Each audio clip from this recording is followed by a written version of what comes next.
আসসালামু আলাইকুম। আজ আমি আপনাদের সম্মুখে আরেকটি ক্লাস নিয়ে হাজির হয়েছি। প্রিপজিশন এবং আর্টিকেল এসএসসির জন্য। তো চলুন শুরু করা যাক। ওয়ানিস্টি সততা, এটা abstract noun. Abstract noun, noun এবং প্রোনাউন এই দুইটা হয় সাবজেক্ট।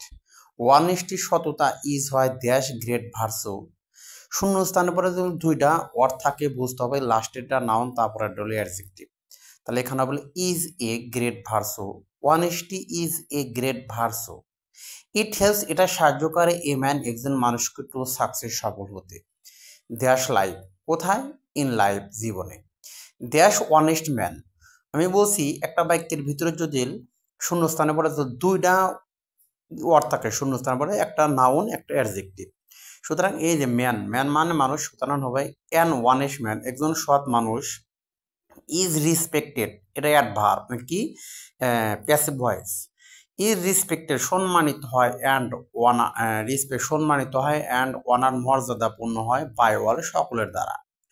নোবডি, কোনো ব্যক্তি বিলিভ বিশ্বাস করে না, দ্যাশ ডিজ অনেস্ট ম্যান। এই যে ম্যান কথা আছে, ম্যান কথা নাউন, এরা অ্যাডজেক্টিভ। এ ডিজ অনেস্ট ম্যান, একজন অসৎ মানুষকে।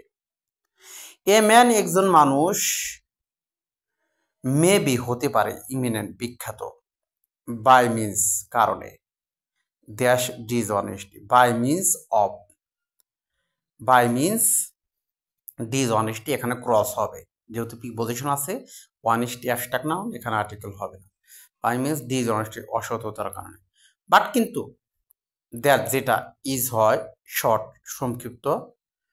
লেফট মানে কি? বেঁচে থাকা। এটা কথা মনে রাখতে হবে। এ ডিসঅনেস্ট ম্যান, একজন অসৎ মানুষ, সাফার, কষ্ট ভোগ করে। দ্যাশ দ্য লং রান, এর phrase, in the long run, পরিণামে। সো উই শুড, আমাদের উচিত, ট্রাই দেশ শূন্যস্থানের পরে যদি মূল ভাব থাকে ওখানে হুবহুব আমি টু বসে দিব। বি কথা verb, be honest and there sincere. এখানে অ্যান্ডের আগে অ্যাডজেক্টিভ আছে, অ্যান্ডের পরেও অ্যাডজেক্টিভ, সুতরাং এখানে ক্রস হবে। ইফ যদি ওই ওয়ান্ট এই যে বি আছে, টু হবে respected adjective, and dash as a winner, এখানেও আর্টিকেল ক্রস হবে। অ্যাডজেক্টিভের মাঝে আর্টিকেল ক্রস হয়।